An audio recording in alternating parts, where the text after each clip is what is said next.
दोस्तों दुर्गा सोन क्लास में फिर से आपका स्वागत है। आज हम क्लास 10th का मोस्ट इम्पोर्टेंट थ्योरम लेकर आए हैं। वो थेल्स का विलोम है, ठीक ना। थेल्स का विलोम आपको बेहतरीन ढंग से समझाया जाएगा। अगर इस चैनल पर आप नए आए हैं तो इसे लाइक एंड सब्सक्राइब कीजिए, जिसके कारण मेरा मनोबल बढ़ेगा मेरे दोस्त। तो चलते हैं इस क्वेश्चन की ओर, ठीक ना, बिना देर किए हुए। तो मेरा जो क्वेश्चन है, इसका जो स्टेटमेंट है, देखिए इसका स्टेटमेंट आपको याद रहना चाहिए परीक्षा तक भी, ठीक ना। क्या कि वह उस परीक्षा में आपको ये नहीं पूछेगा कि ये थेल्स का विलोम है, ऐसा कभी नहीं पूछता है, ठीक ना। आपको स्टेटमेंट याद रहेगा तभी आपको पकड़ में आएगा कि थेल्स है कि थेल्स का विलोम है, ठीक ना। ऐसे हम पकड़ने के लिए बता भी देते हैं कि अगर शुरू में समांतर रहेगा तो समझ लीजिएगा कोई थेल्स है। अगर समांतर जो लिखा हुआ है, अगर ये लास्ट, अगर वाक्य के लास्ट में दिया रहेगा समांतर, तो समझ लीजिएगा क्या है, वो थेल्स का विलोम है। अगर ये समांतर शुरुआत में आया रहेगा, मतलब ये जो हम समांतर लिखे हैं, अगर शुरुआत में आया रहेगा, ठीक ना, तो समझ लीजिएगा कि वो थेल्स है। अगर ये समांतर लास्ट में आ जाएगा तो थेल्स का वो क्या हो गया, विलोम हो गया। इसका स्टेटमेंट आपको याद रहना चाहिए कि यदि एक रेखा किसी त्रिभुज की दो भुजाओं को एक ही अनुपात में विभाजित करती है तो तीसरी भुजा की काची होती है, समांतर होती है। इसको आपको याद करके चलना होगा, ठीक ना। नहीं याद करिएगा तो इसको फिगर को आपको माइंड में रहेगा। अगर ये फिगर आपको माइंड में रहेगा पेपर भी आपको ये डिफिनेशन याद नहीं करना पड़ेगा। ध्यान से देखिए, डी ई क्या है, एक रेखा है। डी आपको क्या है, एक रेखा है, ठीक ना। मेरा जो अन्य दो भुजाएं है वो ए बी है और ए सी के बात करेंगे। अगर दो भुजाएं कहेंगे तो आपको समझ में लेना होगा कि ए बी है और ए सी है। अगर हम दो भुजा के नाम लेंगे तो आपको माइंड में चलना चाहिए कि सर बोल रहे हैं कि ए बी है एंड ए सी है, ठीक ना। और समांतर बोलेंगे तो डी ई पर आपको ध्यान देना चाहिए। तो चलो हम बोलते हैं इसका डिफरेंसेस का फिगर देख के। यदि एक रेखा किसी त्रिभुज की दो भुजाओं को एक ही अनुपात में विभाजित करती है, एक ही अनुपात में तो क्या, ए डी बटा डी बी और ए बटा ए सी, ठीक ना। एक ही अनुपात इसी को बोलते हैं। इधर से ए डी लेंगे तो इधर से डी बी लेंगे, इधर से ए लेंगे तो इधर से हमको इसी लेना होगा। इधर से ए डी लेंगे तो इधर से डी बी लेना पड़ेगा, इधर से ए लेंगे तो इधर से हमको इसी लेना पड़ेगा, ठीक ना। इसको बोलते हैं एक ही अनुपात, ठीक ना। यदि एक रेखा किसी त्रिभुज को एक ही अनुपात में विभाजित करती है तो तीसरी भुजा की काची होती है, समांतर होती है। मतलब डी ई समांतर बी सी हमको सिद्ध करना है। जो लास्ट में बोलता है, देखिए लास्ट में बोला है समांतर, तो हमको समांतर सिद्ध करना है, ठीक ना। इससे पहले आपको क्या दिया कि एक ही अनुपात में विभाजित करता है, मतलब इसको दिया है में आप डालिएगा, दिया है में। तो देखिए ध्यान से, दिया क्या है कि ए बी सी एक त्रिभुज है। दिया क्या है कि ए बी सी एक त्रिभुज है जिसमें ए डी बटा डी बी ए ई बटा ई सी है। आपको दिया है में डाल देना होगा। सिद्ध काची करना है कि डी ई जो समांतर है वो बी सी के है, मतलब डी ई समांतर बी सी के है, यही सिद्ध करना है।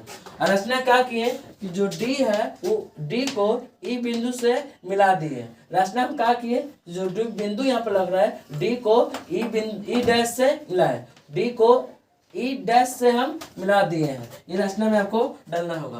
आपको प्रमाण में चलिए, प्रमाण से आपको बेहतरीन ढंग से देखना होगा, एकदम ध्यान पूर्वक देखिएगा। प्रमाण से प्रमाण में लिखिएगा कि माना कि डी ई डैश जो है, माना कि डी ई जो डैश है वो बी सी के क्या है, समांतर है। माना कि डी ई डैश जो समांतर है वो बी सी के है। थोड़ा समय के लिए आप मान लीजिए कि, ठीक ना, मान लीजिए कि माना कि डी ई समांतर का चीज क्या है, बी सी के है, ठीक ना। डी ई डैश क्या है, बी सी के समांतर है।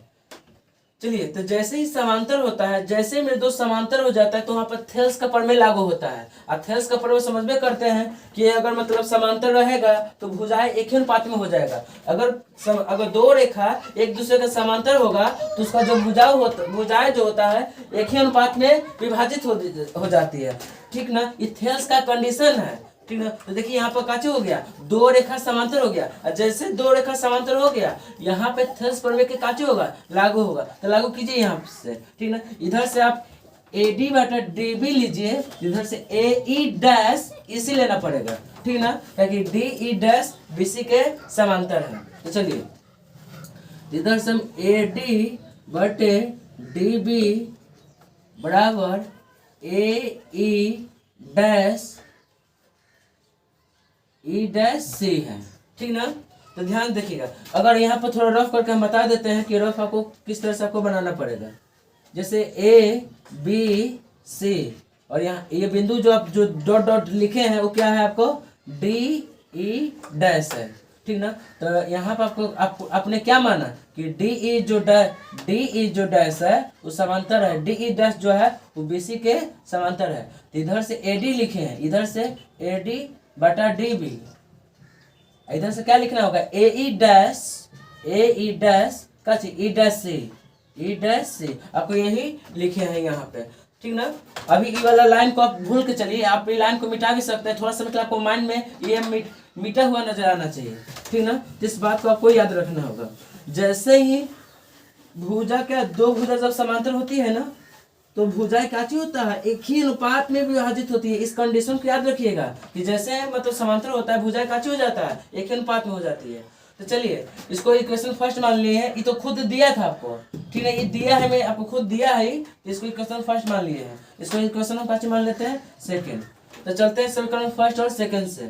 तो लिखिए समीकरण फर्स्ट और सेकंड से, समीकरण फर्स्ट और सेकंड से चलिए। तो देखिए समीकरण फर्स्ट को ध्यान से देखिए, समीकरण सेकंड को भी ध्यान से देखिए।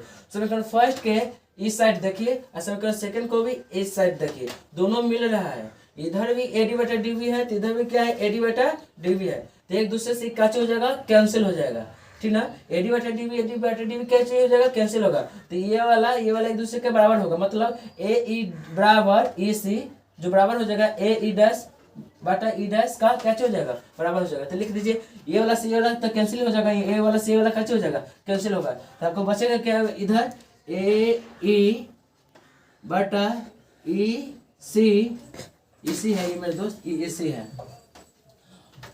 इधर यहाँ पर क्या बचा ए बटा ई सी, इधर क्या बचेगा ए ई डैश सी का बच जाएगा, ठीक ना। अब आपको लिखना होगा दोनों पक्षों में एक जोड़ने पर, दोनों पक्षों में एक जोड़ है, दोनों इस तरफ इस साइड भी हम एक जोड़ेंगे, तो जोड़ रहे हैं ध्यान से देखिएगा ए ई बटा ई सी प्लस का 1, इधर भी जोड़ूंगा A E dash by E dash C, इधर भी प्लस का 1 जोड़ूंगा, ठीक है। और ना कुछ तो नीचे 1 ले सकते हैं आप, कोई दिक्कत नहीं, नीचे 1 ले सकते हैं। तो ई सी और 1 के एलसी लीजिएगा तो आपको क्या बनेगा ई सी, तो इसी से इसी कैंसिल होगा मेरे दोस्त, तो आपको क्या बचेगा यहाँ बनेगा ए बच जाएगा, इसी से इसी कैंसिल हो गया तो ये वाला उतर जाएगा, अब प्लस तो प्लस 1 का वैल्यू नहीं है तो इसी में 1 से गुना कर दीजिएगा तो क्या होगा इसी आपको हो जाएगा।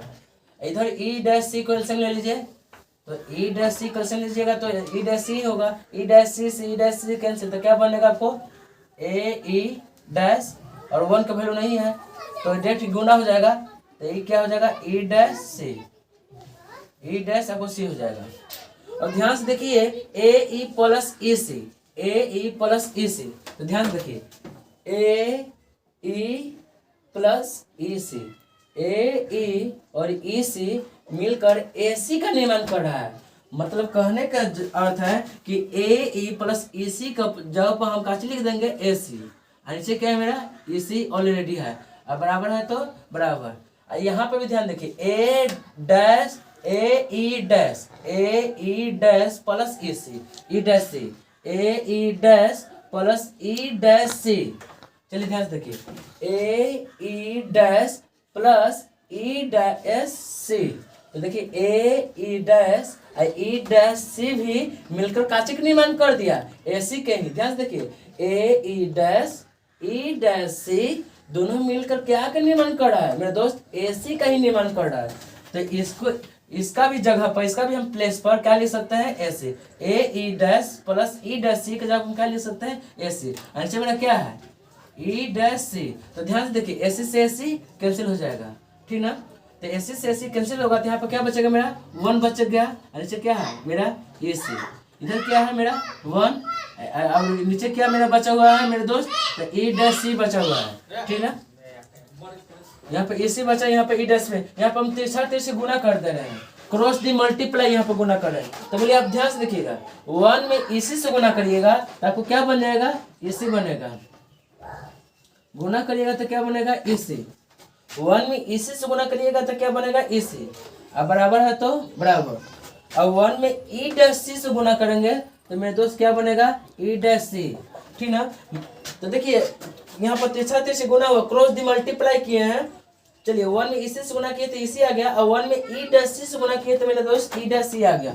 तो इसका कहने का अर्थ है ई सी बराबर हो गया ई डैश सी का, मतलब ई सी और ई डैश सी एक दूसरे के बराबर है। ये बराबर कब होगा, मतलब जितना लंबाई ई सी का होगा उतना ही लंबाई ई डैश सी का होगा, तब ना बराबर होगा। मतलब कहने का अर्थ है कि ई डैश जो बिंदु है वो ई पर ही है। इसका कहने का अर्थ मेरे दोस्त हुआ कि ई डैश जो बिंदु हुआ किस पर है, ई पर ही है, तब ना ई सी और ई डैश सी का बराबर होगा।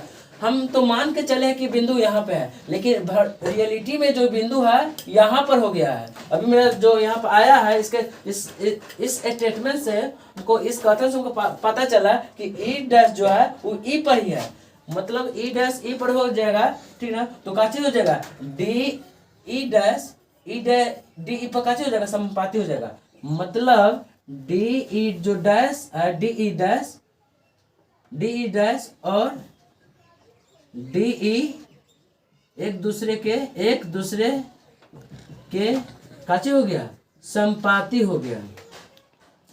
संपाती है, संपाती मतलब क्या चीज, देख ग्राफ कितने प्रकार का होता है, 3 प्रकार का होता है। जैसे एक को बोलते हैं समांतर, देखिए समांतर हो गया, इसको बोलते हैं समांतर लाइन, ठीक ना, समांतर हो गया।